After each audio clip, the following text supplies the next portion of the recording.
केला बेचने वाली चुड़ैल। एक बार की बात है, जादूपुर नाम के एक गांव में करतब दिखाती एक औरत एक रेड्डी के लिए गांव में आती है। आइए आइए मेहरबान कदरदान, खाइए रोहना के ताजे ताजे केले। कभी खाए नहीं होंगे ऐसे केले, पीले पीले केले खाइए।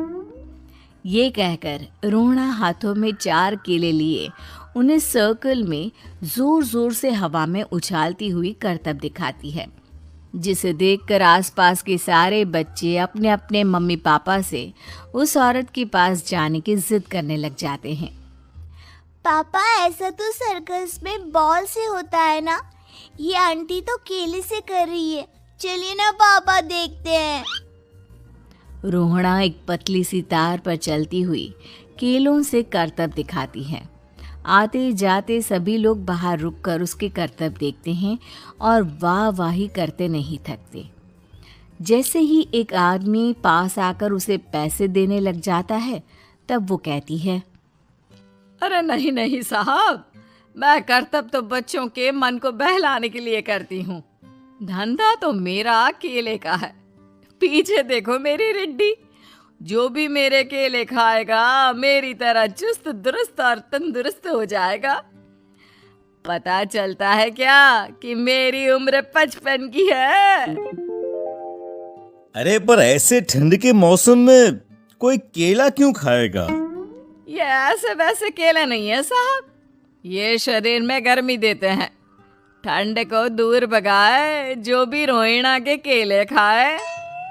पापा, अगर मुझे केले नहीं मिले तो मैं घर नहीं जाऊंगी।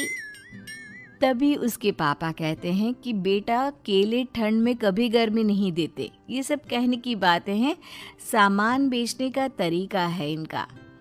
पर पिंकी नहीं मानती। मैं केले खाऊंगी। पिंकी की जिद के आगे नत्थू हार जाता है और उसे केले खरीद कर दे देता है। पिंकी खुश होकर केले घर ले आकर खाती है। अब मैं भी करतब करूंगी, कितना मजा आएगा। जादुई केले। पिंकी पहला केला खत्म भी नहीं करती कि वो बेहोश हो जाती है। दूसरे केले से एक काला धुआं आता है और रोहना चुड़ैल बनकर बाहर निकल आती है।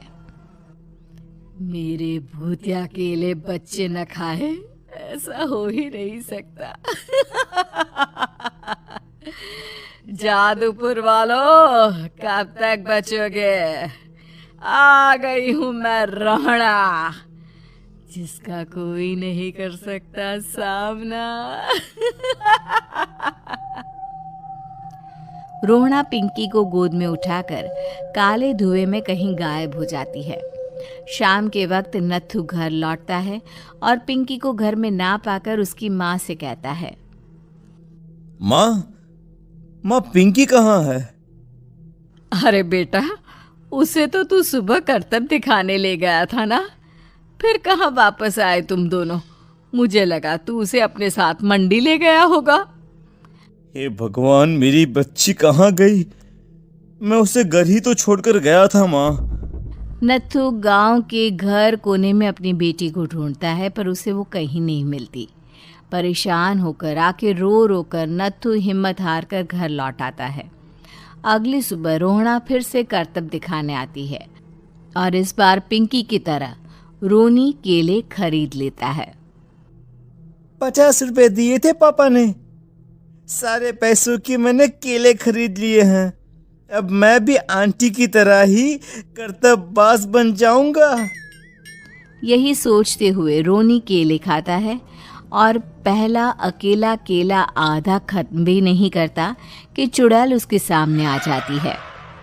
मेरे साथ चलने का समय आ गया है रोनी। ये तो बस शुरुआत है।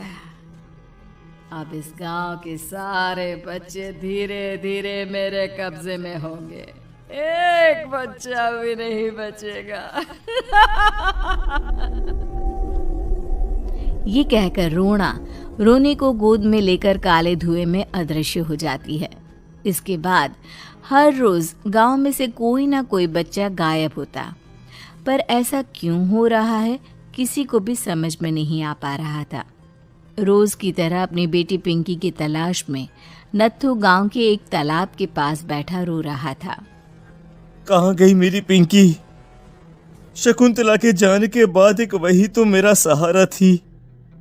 अरे उसकी आत्मा कोस रही होगी मुझे कि मैं अपनी बच्ची को संभाल भी नहीं पाया। नत्थू ये कहता हुआ रो ही रहा था कि तभी तालाब में से उसे शकुंतला की आवाज सुनाई देती है। कहाँ कहाँ कहाँ थी तुम शकुंतला? हमारी बच्ची और सारे गायब हुए बच्चे रोहणा के कब्जे में हैं। वो बच्चों को जो केले देती है उससे बच्चे बेहोश हो जाते हैं और उसके कब्जे में आ जाते हैं और वो उन्हें ले जाकर काली दुनिया में ले जाती है। पर वो ऐसा क्यों कर रही है? ये मैं नहीं जानती, पर उस दुनिया का रास्ता मैं आपको बता सकती हूँ। जहाँ ये नदी खत्म होती है वहाँ एक केले का पेड़ है, उसके नीचे एक दरवाज़ा है, वहीं से रास्ता जाता है उस दुनिया का। ये कहकर शकुंतला की आत्मा गायब हो जाती है। गांव के सभी लोग झुंड बनाकर उसी रास्ते से काली दुनिया में चले जाते हैं और वहाँ देखते हैं कि सारे बच्चे वहाँ काम कर रहे थे। पापा मुझे ले चलो यहाँ से। पापा पापा। सभी बच्चे अपने मम्मी पापा से लिपट जाते हैं। तो तुम लोग यहाँ तक आ गए? क्यों हमारे बच्चों को पकड़ लिया तूने? तुझे शिकार ही बनाना है तो ले, हम सब आ गए हैं, हमें खा ले। नहीं, मुझे बच्चे चाहिए। मेरे बच्चे के बदले तुम लोगों के बच्चे। क्या मतलब? मैं इसी गांव में रहने वाली एक औरत थी। केले की चोरी के इल्जाम में मेरे बेटे को गांव वालों ने इतना मारा कि वो मर गया। उसी दिन मैंने ठान लिया कि गांव वालों का भी वही हाल करूंगी।